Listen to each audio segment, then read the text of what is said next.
Hello, this is Chef Erin. Today we're going to make my version of sourdough bread.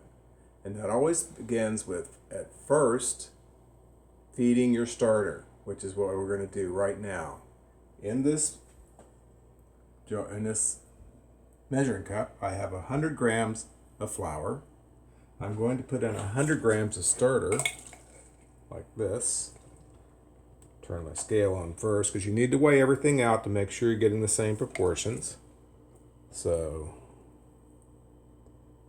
30, 40, we're almost there.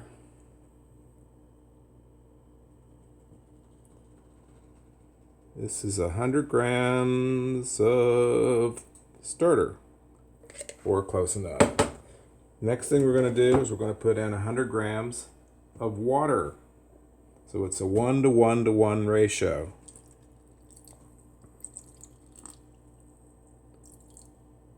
It's a little over, perfectly okay.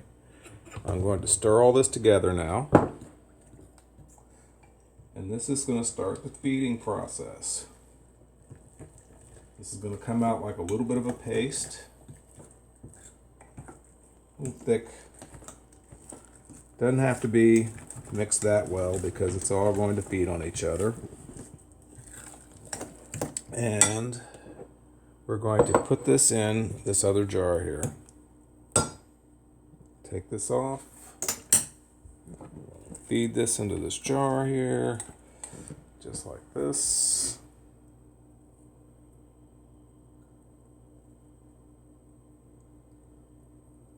And like this. I know, this is boring.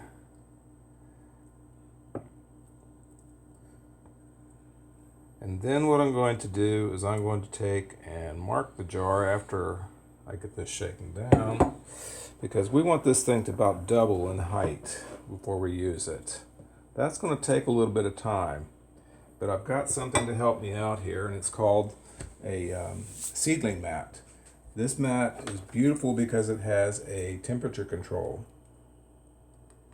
I've got it set for 95 degrees, and that's what the current temperature is. The water that you see here is the water we're going to be using when we mix the dough up. Right now I'm going to mark the jar, excuse me, so you can see where our starter is at the beginning. Okay, just trying to level it out a little bit. This is just going to be a rough approximation of where it was when we started. You can see that. That will come off, by the way, when you wash it with dish detergent. I'll put this on there. And now we wait for about 4 hours, and when this doubles in size, then we're going to mix everything together.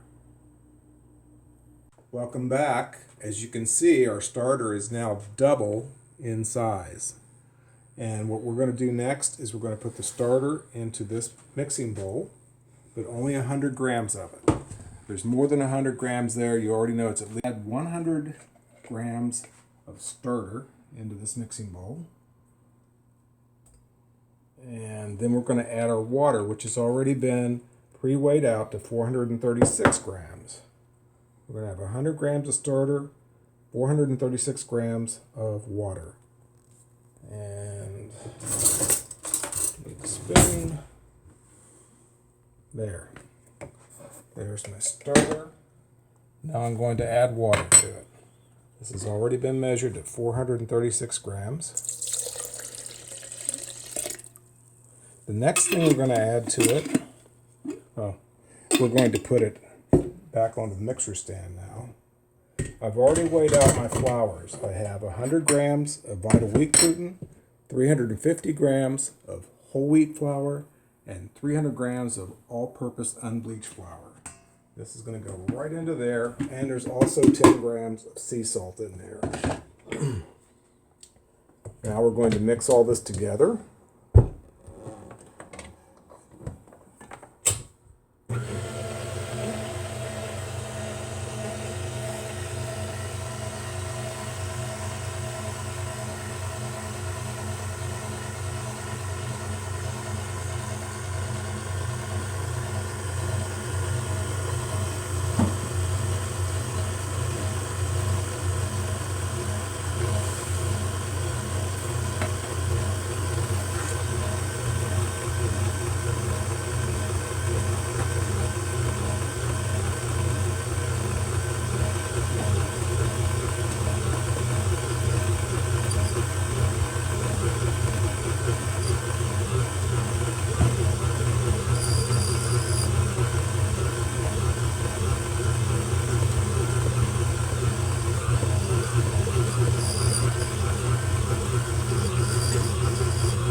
See, we formed a nice dough ball on that. That's what you want. Now what we're going to do is I'm going to take this out and I'm going to just slap it on a clean counter. Doesn't have to have any flour. Matter of fact, you don't want any flour. This is what I call a slap and fold method. Like that.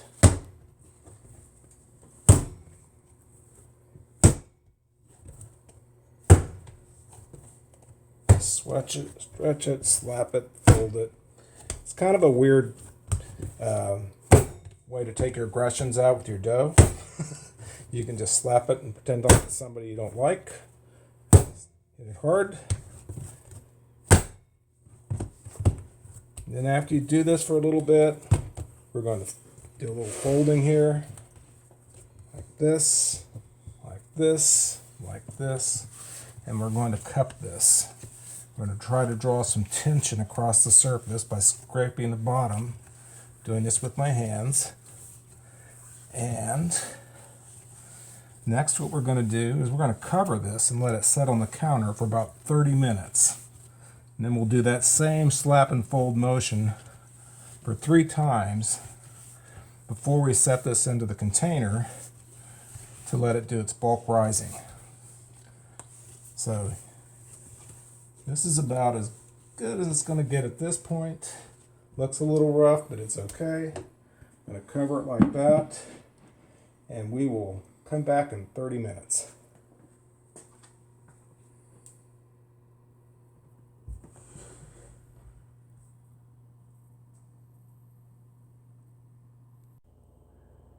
Well, it's time to do our second slap and fold on this. So I'm going to lift this up. You can see it expanded out just a little bit. The dough has changed a little bit in consistency. It's a little bit more flexible. We're going to slap it, fold it, slap it, and fold it after we do all this slapping. The slapping part is the funnest part of doing this, because you can pretend like it's your worst enemy. Hang on. All right. Now we're going to do the same thing. We're going to pull this to the side, pull that over, pull that over, pull that over, pull that over, and then we're just going to cup it again. I'm going to do this one more time before we set it for bulk fermentation. So it's going to sit on the counter. Notice there is no flour on this other than what's in the dough. It's just right there. Look at the surface of this now. It's much smoother than what it was before. That's just from 30 minutes of sitting after being slapped and folded. It loves it. So here we go again. That's about right. I'm going to put this on top. And in 30 minutes, we'll do the final stretch and fold before we put it into this container for bulk fermentation. It's been 30 minutes since our last slap and fold. This will be the final one we do before we put it into the shaping basket. So we're going to do this again. Slap it. You can see the dough is really getting smooth now. You can see that it's getting smoother, more elastic. And that's because our gluten is being developed in this. But do that about one more time. And now I'm going to fold it over like this. This, like this, like this, and like this. And we're going to cup it and fold it again. And I'm going to put it inside this bucket, which has not been oiled or anything like that. And you'll see, once I get it nice and tight across there,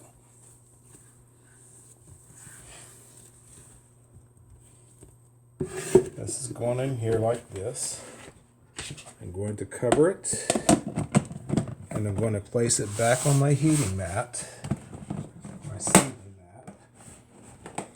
This time I have the temperature set for 90 degrees, not 95.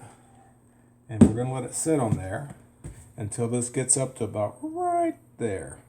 And when that happens, then we'll take it out, we'll slap and fold it again, we'll place it in the shaping basket, and put it in the fridge for overnight. Then bake it tomorrow. As you can see, the dough has risen. It's been about 7 hours now. So we're going to do another fold and stretch, and then we're going to shape it into the basket. So the first thing I need to do is take this out, and I'm going to use one of these, which is called a schism. And you use this to take the dough out. And it goes like this.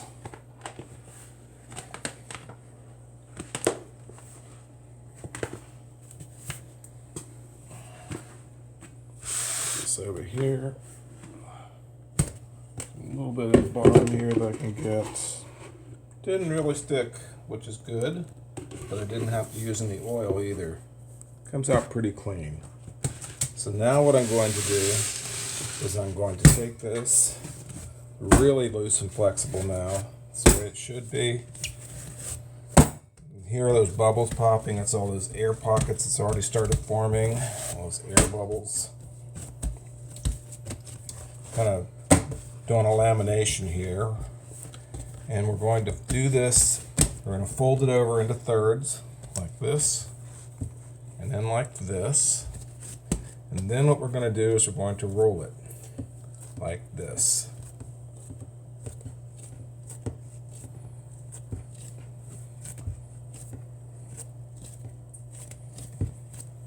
Okay, that's producing a pretty big roll there, but we're going to get all of this stretched out a little bit further so it's more elongated because we're using an oval shape shaping basket.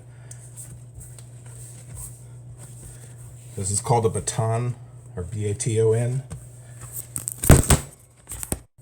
So this is called a baton, the basket that we're going to be using. I've already coated it with some non-glutinous flour, white rice flour. When I'm finished doing all this shaping of this dough, the seam side is going to be up. The other side is going to be down. That's going to be the top of our loaf when I take it out tomorrow. What we're doing now is getting it ready to put it to bed for the night. We'll be putting it in a basket. And I'm going to tuck that in a little bit. We have a little bit longer. This is just shaping. Sometimes I use this to help out a little bit. Give it a little bit more stretch across the surface of the dough.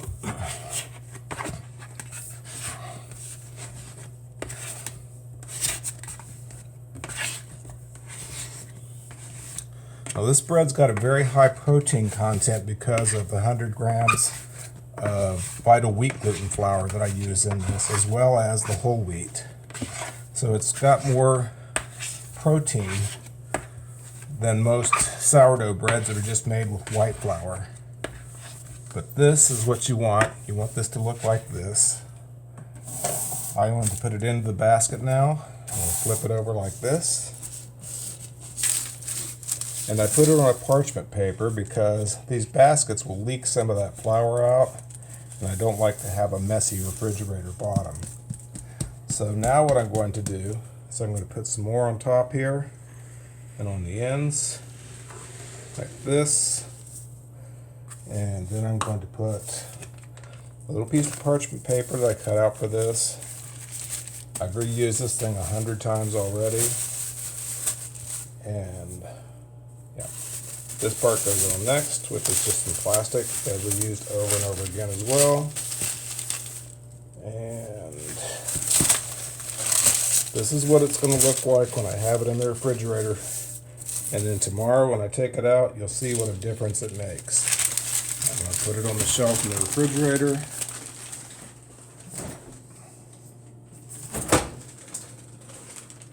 Put it on this shelf.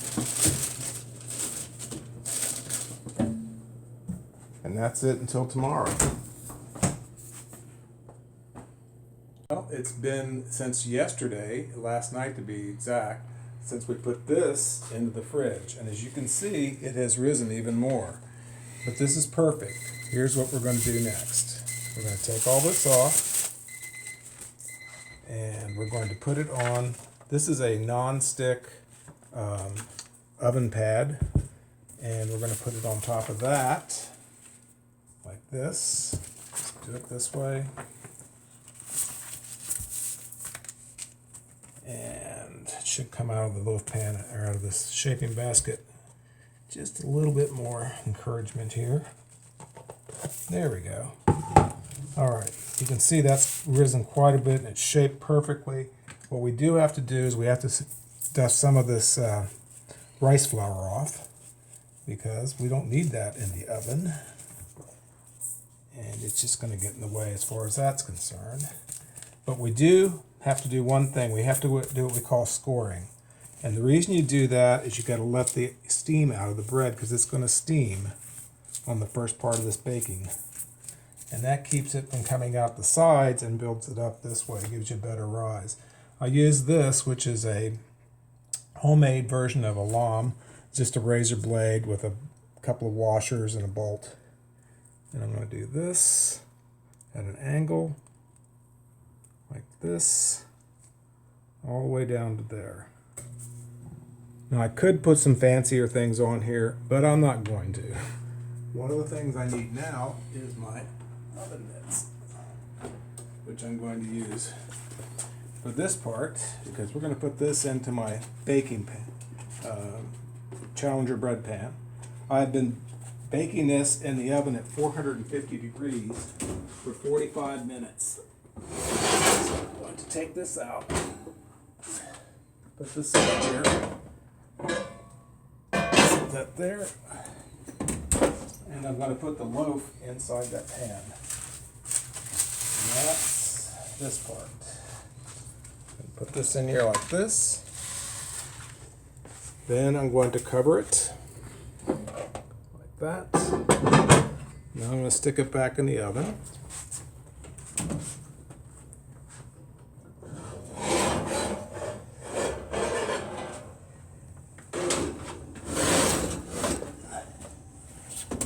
And now this is the part that's going to freak you out. I'm going to turn the oven off and set the oven timer for 30 minutes because the residual heat from that pan, from that bed pan, will bake the bread, and we'll show you in 30 minutes. Then we're going to take the top off and then turn the oven back on and bake it for another 25 minutes.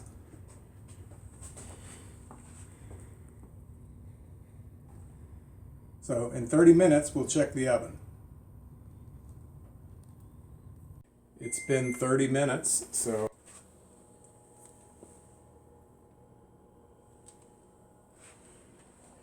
now what we're going to do is we're going to turn the oven back on. We're going to bake it at 375 for 25 minutes. So we'll put the timer back on.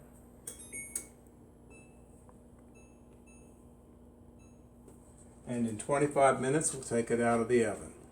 Then we have to let it cool for a couple hours before we actually cut into it. And as you can see, this is cast iron. It's very, very hot. That's why I wear these gloves. Okay, it's been almost 30 minutes in 1 second. There you go. It's been 30 minutes. Turn the timer off. Turn the oven off. And let's take our bread out now.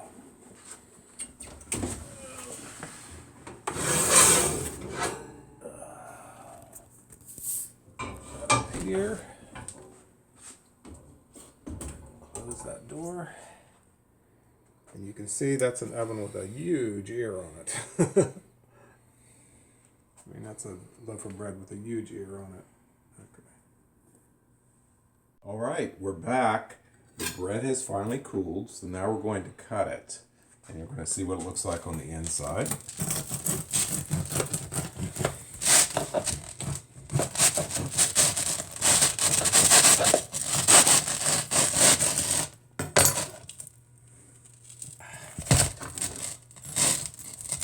Sometimes.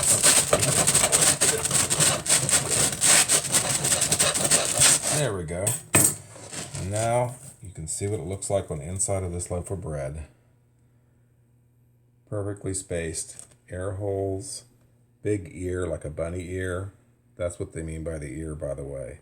It's that little edge that overlaps. And this only thing missing from this now is time to eat it. So with that, that's how I make sourdough bread